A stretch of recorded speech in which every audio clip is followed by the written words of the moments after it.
Sounds good. All right, so I think we're recording now. So let's go ahead and start in. Hi, folks. This is kind of a special podcast from the team at Immortals. I'm John Dunn, local freelancer and guy who knows a little bit about 40K, but not as much as this man over here. How you doing? I'm Nate Elwood, and if you guys watch any of the Immortals podcasts, I'm on there quite a bit, mainly reviewing role-playing games. But on this one, we're going to be diving into the world of tabletop miniatures. So I'm excited. So the thing we kind of wanted to talk about was the relatively new release of 9th edition of Warhammer 40K and the upcoming campaign that we want to launch probably the next couple of weeks up at Immortals. Yeah, so 9th edition dropped a couple of weeks ago now. Well, last month, basically. And it's brought a lot of changes to the game. Not as many changes as 8th edition did. 8th edition completely rewrote the game as everybody knew it. I didn't even really play tabletop armies. I'd play skirmish games like Mordheim or the old Kill Team from 4th edition, just because fielding a gigantic army was never something I enjoyed until 8th edition came out. And I watched some people play some games. I kind of got bit by the bug and been doing it ever since, pretty much, like a lot, like at least once a week, hopefully, except, now with the pandemic, but pretty much once or twice a week, I'd be playing some form of tabletop. Yeah, so I played a lot back in the days of 2nd and 3rd edition 40K, and then was kind of out of it for a while and picked up 8th, played a little bit of 8th, and then picked up 9th recently and started looking through it. And I'll tell you the truth, I think the changes between 8th and 9th are pretty subtle. It may be that I didn't play quite as much 8th as you did, Nate, but honestly, reading through those rules, there were 2 or 3 changes I noticed that jumped out at me. For the most part, though, I kind of looked at it and thought, if I had a discussion, if I was playing a game against somebody and I did something using the 8th edition version of the rules and they said, no, it works this way now, my reaction would have been along the lines of, oh, really? Okay, I guess I misread that. Not that, wow, this is a whole new edition. Well, like, I remember 7th edition a little bit because, again, they always had some kind of, like, they called them the smaller games or the Kill Team games that they always put into the books. That started around 4th edition. That's when I first was like, ooh, I like Mordheim. And now they have this little, really narrative, tiny game that you can throw on a table and play in an hour or so with. And you don't have to buy $7,000 worth of miniatures. Big selling point. Yeah. So in 7th edition, I remember the game was, it was set up a lot. Especially being a guard player, it was set up a lot differently on how you even built an army. 8th edition, though, that really was we're going to kind of burn everything and have this. And, oh, yeah, 8th was a huge change from previous editions, no question about it. But with 9th, I think it's more along the lines of like 8.5, like we've had the game for 3 years. We see what people like, we see what people don't like, we see how, your typical rules creep and the meta and all that stuff, because GW, they focus a lot on competitive play.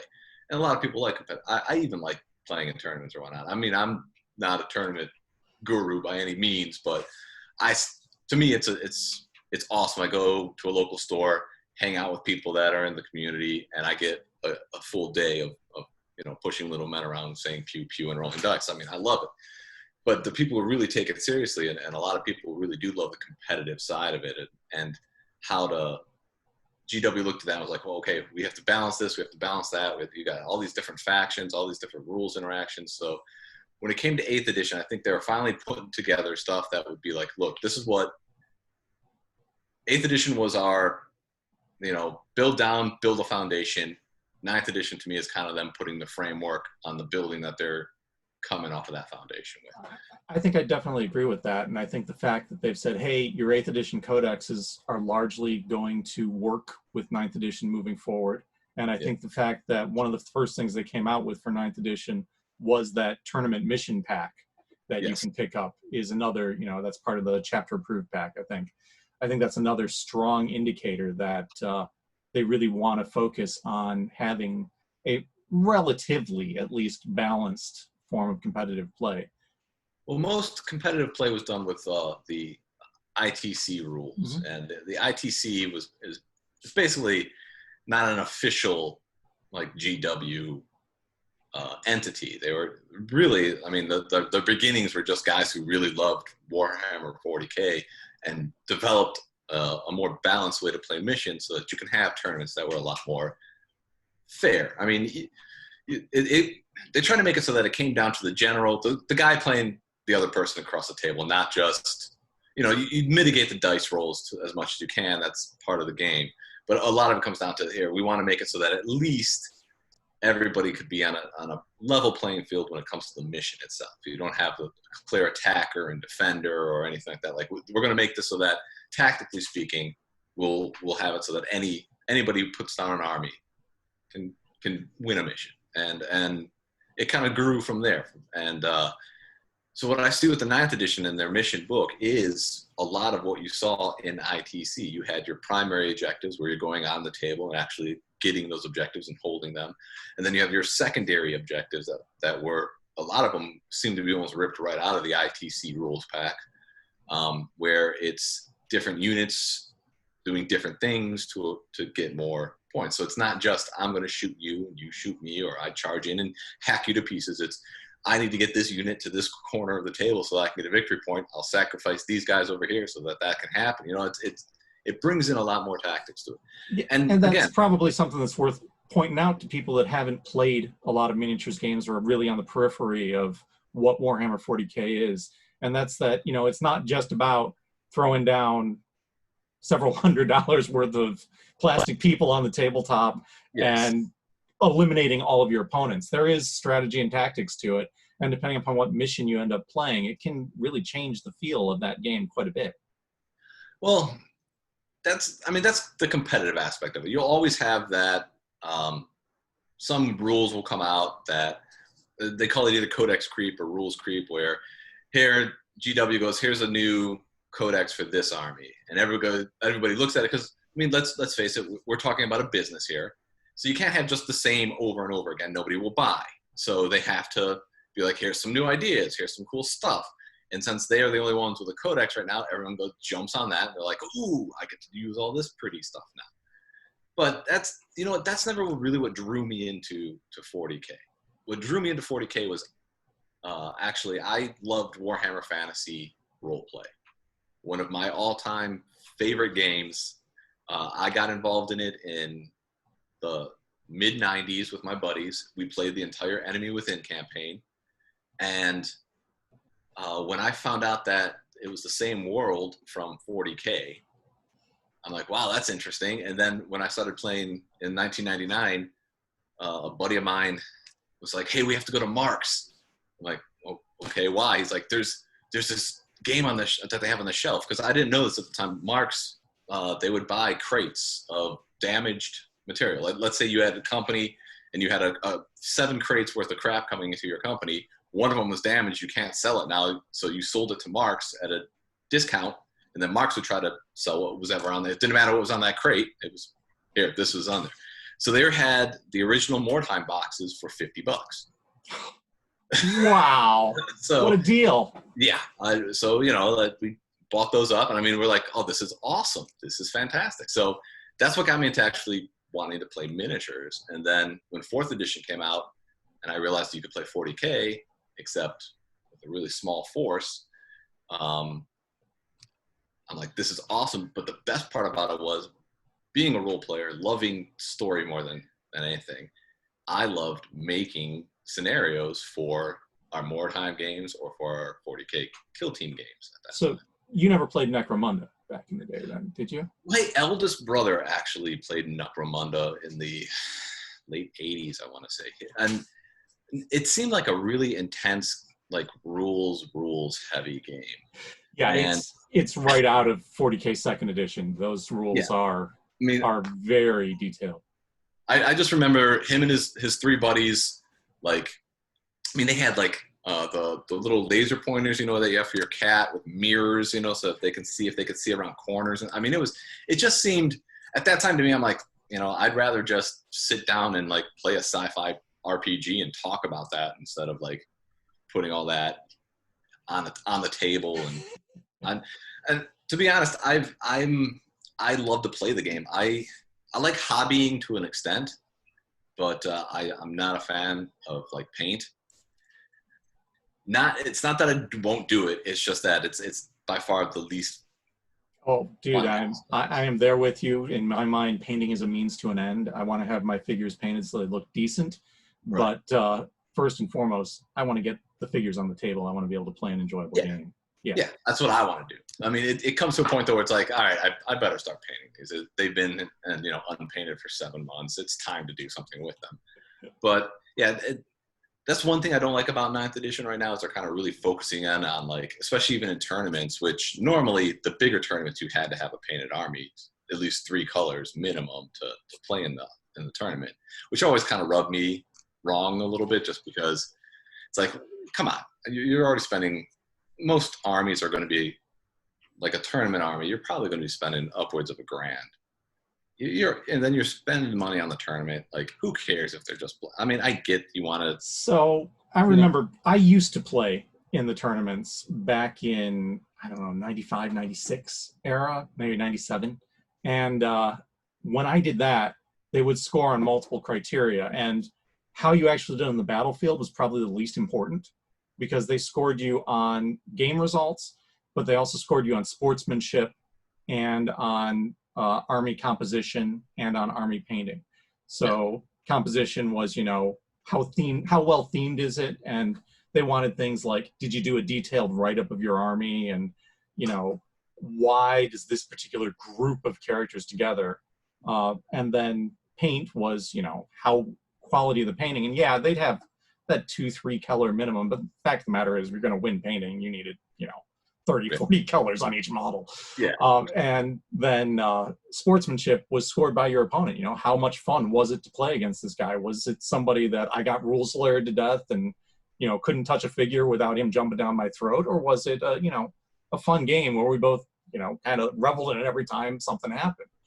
And I think those are all great ideas, but I mean, I don't think that's where we're trying to go right now, right? I think we're looking more at just kind of a beer and pretzels kind of game for the moment, as we're all kind of learning this new system together. Definitely. Like, I like story more than anything. Even my tournament, like, it's gone, like, as far as tournaments go, it's gone whatever, whatever's the most way to mitigate the dice. So there's no story to it at all. You can have, you know, Blood Angels with a gigantic Inquisitor Knight, or it used to be, you know, you had one knight, a small group of guardsmen, and then a bunch of Blood Angels that were flying around the battlefield, blowing everything up. Like, it's not very fluffy at all. You know, I always like to build a list based on story. So that's what I like. That's segueing back into 9th here. This is what I really like about 9th edition, is that they, unlike in 8th edition where they just said, okay, we have open play, which is whatever miniatures you have, doesn't matter. You throw them on the table and play.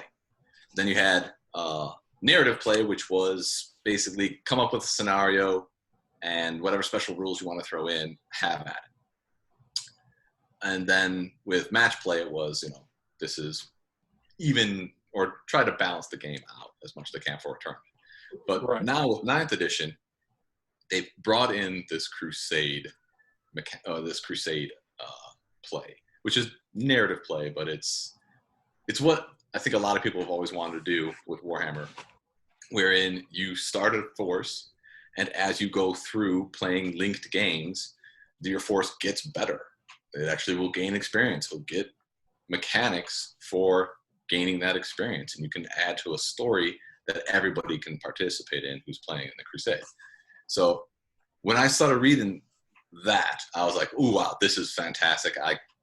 This is definitely something, because they came out with Kill Team for 8th edition as a separate game, and I loved it. I really, really liked it. I ran one tournament up at Immortals for Kill Team. It was a nice turnout. We all had a blast, but that small skirmish game was really fun because I could throw a ton of narrative into it. But now you can actually have a Crusade force where that narrative is built into it, and it's more than, like you were saying, even with the tournaments back in the day, it's encouraged.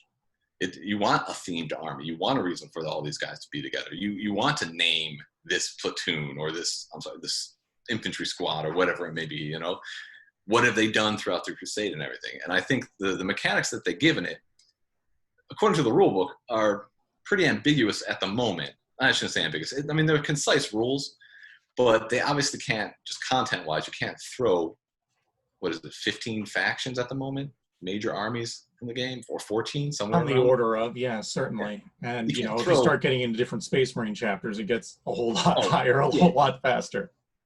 So, I mean, you can't throw all that into a main rule book. So they say as the codexes are coming out, they're going to have Crusade-specific stuff in the codex, which I think is fantastic. And I don't know if you caught this, but I'm just going to pop up something on the shared screen here because I think it's kind of cool. This was just announced over the weekend. Have you caught this yet? I saw the GW mailer that they put out for it, but I haven't actually read too much about it because I think they just announced it. So right now it's just rumor.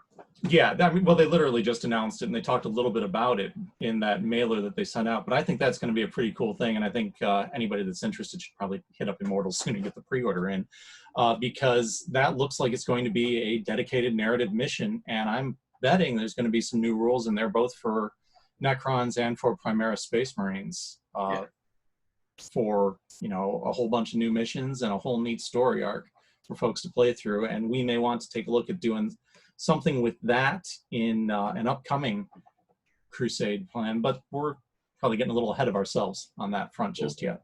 Yeah. Getting back to what we want to do in the very near future is we're just going to run a vanilla, or what's in the main rule book, Crusade pack.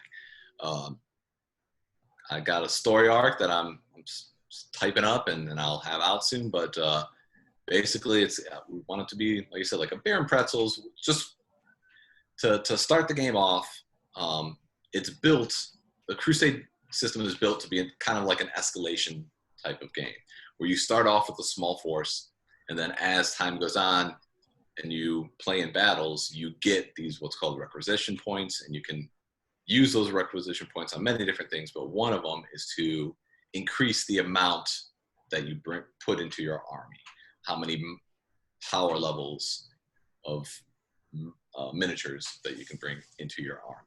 And let's touch on that just a little bit more, just for folks who might be thinking about getting into the game, or for folks who are thinking about maybe putting together a new army, because that initial power level we're going to do for the Crusade is just 50 power rating, and that's right. So it's going to be 50 power rating, but the first game, even though you'll have a 50 power rating for if you play Kill Team, you'll be familiar with the command roster. It's the group of models that is in your army that you pull from to play a game. That's another reason I like Crusade, is you can have 50 power levels. So you have up to 50 power level of units, but the first game or two, we're probably only going to be playing at 25 power level. And that in itself is a small force. That's maybe 500 points wise, if you wanted to look at it that way. If people out there who don't know the difference between power level and point, it's about a 500 point army. So that's a relatively small force. That's a get started box. Yeah, that's what I want to say. Where the rubber hits the road, we're looking at a start collecting box for 40K, or if you pick up one of the new starter sets, the bigger ones, you probably have enough for 2 armies of that, because you're looking at Primaris and Necron options in those, and either one of those would probably be enough. And I think there might even be a couple of 8th edition boxes floating around up at Immortals where they have the was it Space Wolves versus Orcs? Yeah, they have the Space Orcs, and Admech and Gene Stealer, I think, are still. And I think there might be a Craft World versus Dark Eldar up there still too, that I keep eyeballing, going, no, I don't need to expand those armies that much, but someone else might. But yeah, that's so if it's, I'm looking for beginners, because again, we're all going to be learning to play 9th edition. Even though I've played 8th edition for the 3 years it's been out, I've had a background in playing some of the older editions. we'll all be learning basically how 9th edition works. You know, I've played a couple of test games already of 9th, and but if you played 8th, it's very intuitive already. There's only a few mechanics that have really changed, like drastically, in a way that you'd have to be like, oh yeah, remind yourself that you have to do this or this or this. You're talking about 9th. I just want one more interjection. Sorry. Have you picked up any of the figures from Indomitus, or did you look through them at all or play around with them? Because I had a chance to build some over the past couple of days. All right, so this is anecdotal, but I have always loved the Imperial Guard or the Astra Militarum. It's just regular old humans, something about it, just regular guys with a stupid gun and on the battlefield fighting demons and aliens and superhumans. So I'm what some people call a purist guard army guy. Like, I don't buy other armies, I just buy more guard. So when the new box sets come out, I tend, unless they have guard in it, which newsflash, they never do. You need too many models for them to ever do a guard box set. Yeah. But whenever a new box set comes out, I always look at it like, all right, I want the book out of there, but you know, the $200 worth of models I could do without.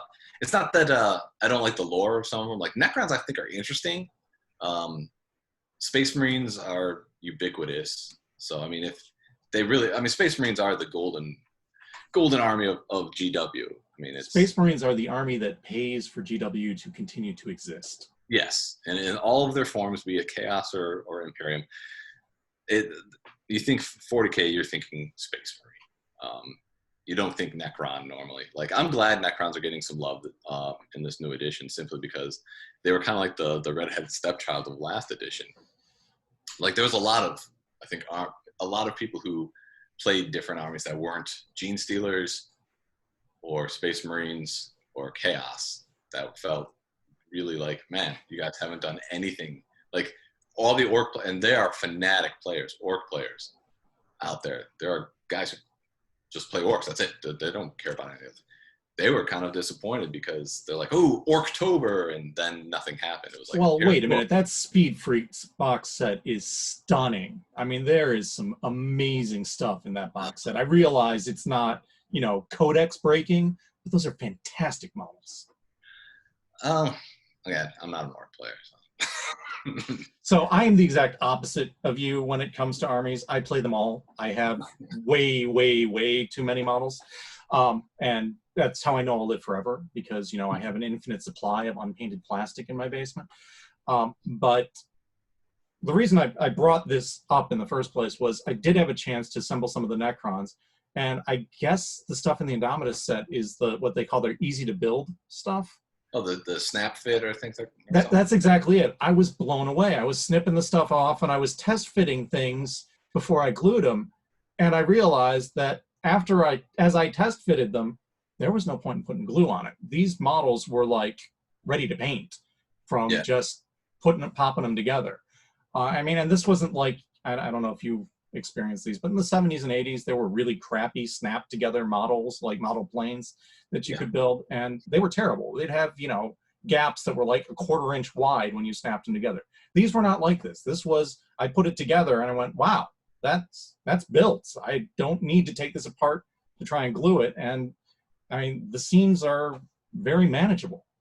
And they've had that for a while at GW, but I think now the technology has changed a bit so that it's not just a very basic figure that just has that's been bisected and you just... No, it's not that at all. I mean, I was putting together figures with, you know, 1920 pieces that were just snapping together and looking like, you know, a really solid figure.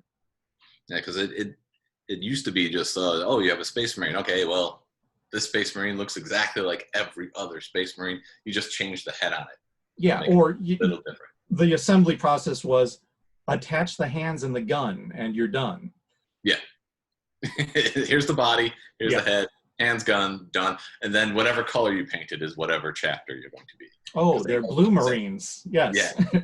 They're blue or they're red, or green maybe, who knows. But yeah, like the technology for putting this stuff even in the Shadespire, which is their fantasy skirmish game, most of those are snapped together models, and they are really beautiful molds and really complicated. But like you said, you snip the pieces, and I still throw glue on it, but yeah, you can just put them together a lot quicker.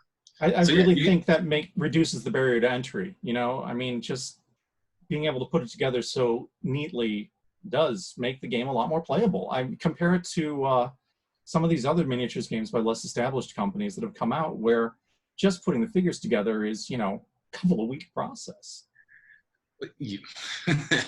Yeah, I still like a lot of the older kits that GW has. Some of them are over 30 years old now. Some of the molds, I'm sure, are over 30 years old.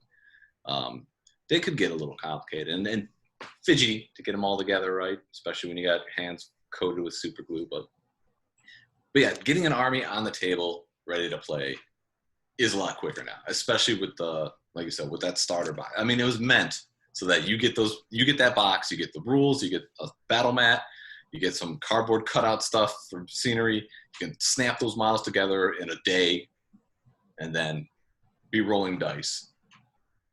You know, you mentioned the battle mat. That's another thing we should mention about 9th edition is that they changed the size of the battlefield, right? Yes. So if you're playing a smaller game, you're not playing on a 72 by 48 inch table. You're playing by, the smaller games are, what, I think 44 inches across by only 30 inches wide. So in the time of COVID, that means we can do things a lot more manageably. We don't need to set up quite as many tables. Those skinny tables that we have in the back room are plenty wide for a 30-inch wide battlefield.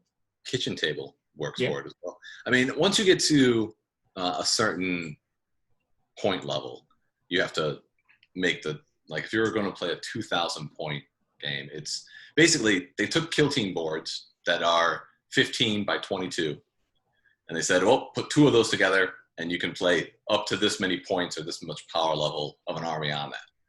And then if you want to go higher, you put 2 more of those together, so you have 4, and then you can play what we would consider a standard size game. Normally, games are around 2,000 points. That was a good 3-hour game, almost 4-hour game, would be 2,000 points. 9th edition hiked up all the points and models, which I personally kind of like because it's nice not having to like 190 infantry models, you know.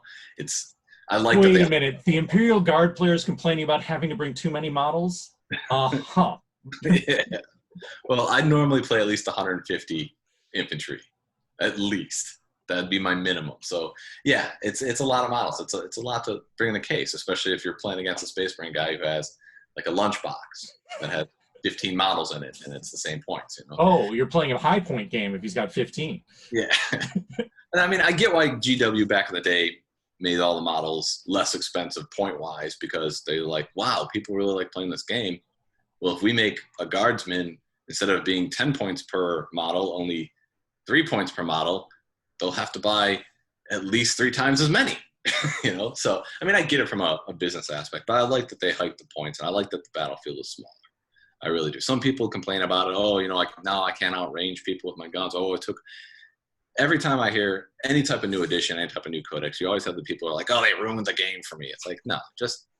Changes the devil. It really is. Right. It's semantics. It really is just... And if you're there to do what I like to do, which is to have fun, like I'm pushing around little plastic men in a fantasy world in my mind. I'm mutually hallucinating with a person across the table from me to not think about work, family, all the other stuff of life. This is my escape. So if it ever turns into like, this is stressful and this is a job, then I would not play it. So absolutely. And that's, you know, what we're trying to, the point we want to get across here is that it's for fun, right? We're doing this for a little bit of escapism. We're not trying to have some big competition here of, you know, who gets the grand prize. We're having a, hey, let's make a cool story together.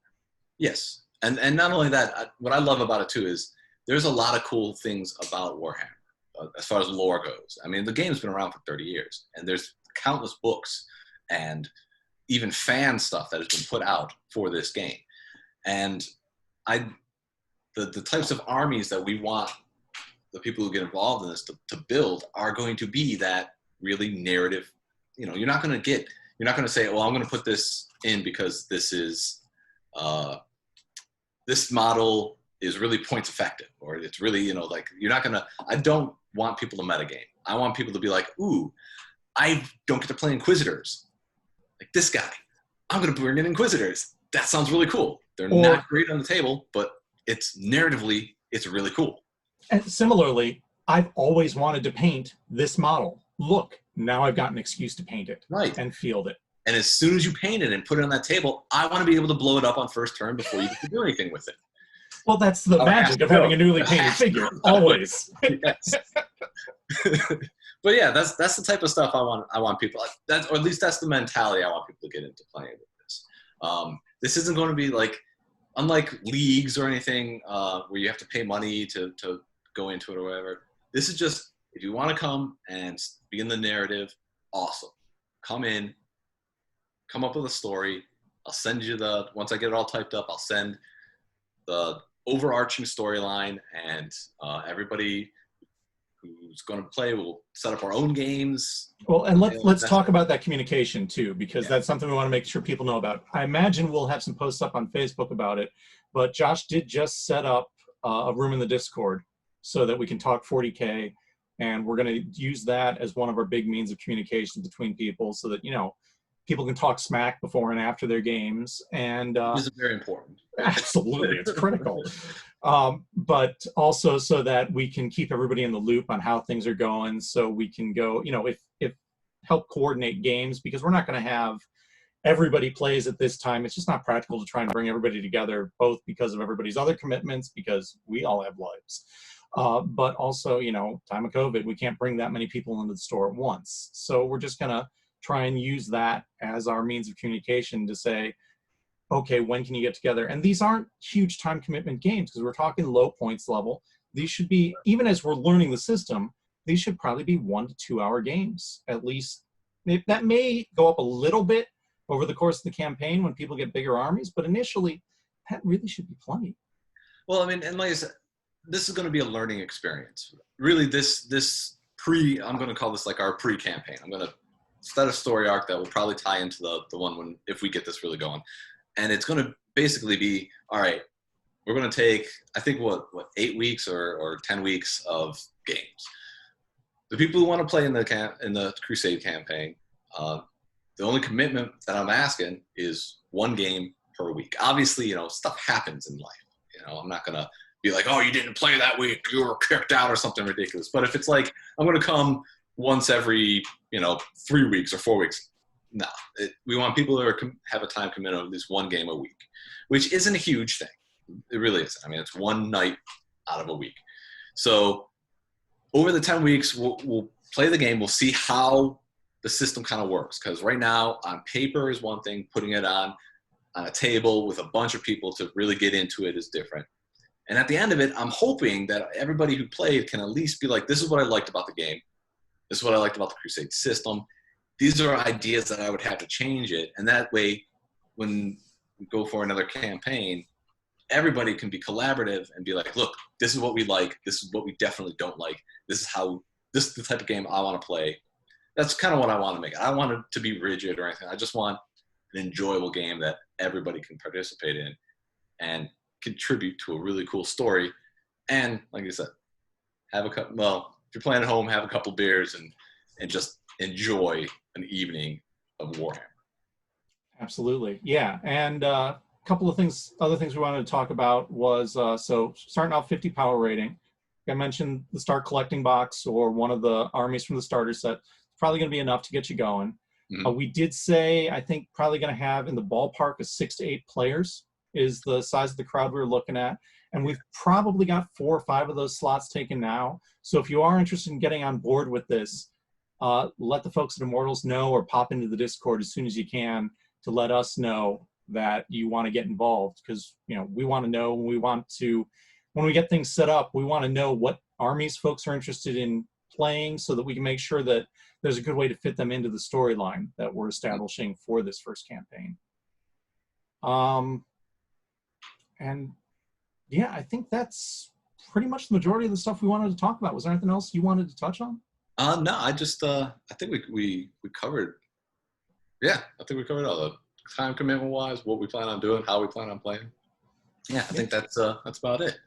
Okay, if you've got questions for us, don't hesitate to ask. The best way to get a hold of us is going to be to pop into the Discord, like I mentioned. We'll keep an eye on that.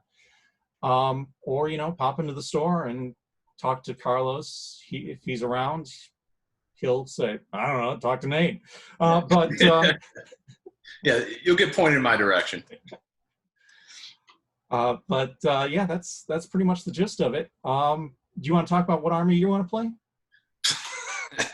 I'm gonna since 9th edition changed the rules a bit. My beloved Praetorians, the rules are just garbage form now, so they're going to be Cadians. But I'm still gonna have my little pithed helm guys, and it's gonna be a mix of Inquisitor stuff and Guardsmen, pretty much. So just units I haven't played before. I kind of want to just see what they do on a table and just stuff to have fun with. So I use this as an excuse to paint up some more Necrons. So I've got a Necron army that's ready to go that I have played very little in the past. If somebody else is just getting started and desperately wants to play Necrons, I'll be happy to switch and play another army instead. I've got a couple others I could quickly assemble, but I've thought, they're the new popular villains, or the villains of the moment, so let's get them on the table and see what happens. Almost every faction has sub-factions, so if you can still play your Necrons, and somebody else can have a different faction of Necrons, and just like everything else, I'm sure they don't get along, all of them. So. I'm sure they don't. So there you go. You can, so yeah, play whatever army you want. I mean, well, I just think it's cool to have as many different armies involved as we can, just so people can be exposed to the different factions. And I know one person who's really interested wants to play Death Guard, and one person wants to play Ultramarines. So I mean, why? Because they're Smurfs. Who doesn't like the Smurfs? So, but yeah, that's the armies so far that people who at least are like, yeah, I want to play, said they'll play. So, but yeah, any of them. Oh, and Word Bearers. The Chaos Space Marine Word Bearers. Yeah, so that still leaves Orcs, Tyranids, Eldari as all options that nobody's claimed. Oh, and Adeptus Mechanicus and Tau, yeah. Mm-hmm. So plenty of options out there for people to hop in on, or of course, you know, anybody can come in with any of those, another army based on any of the factions we've mentioned already. It's not gonna be an issue if we have multiple people. Like you said, everybody hates everybody in 40K. Yeah. There's only war for a reason. All right.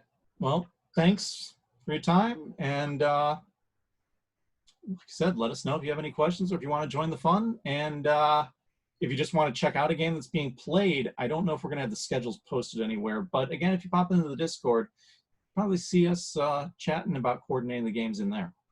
Yeah. Hopefully, if it all goes well, in a perfect world, we'll have a nice Discord chats, and we might even con getting one of them recorded and posted in there too, like a game recorded and posted. At the very least, we should have some cool photos popping up on the Facebook page. Yes, that is a definite thing. So, but yeah. All right.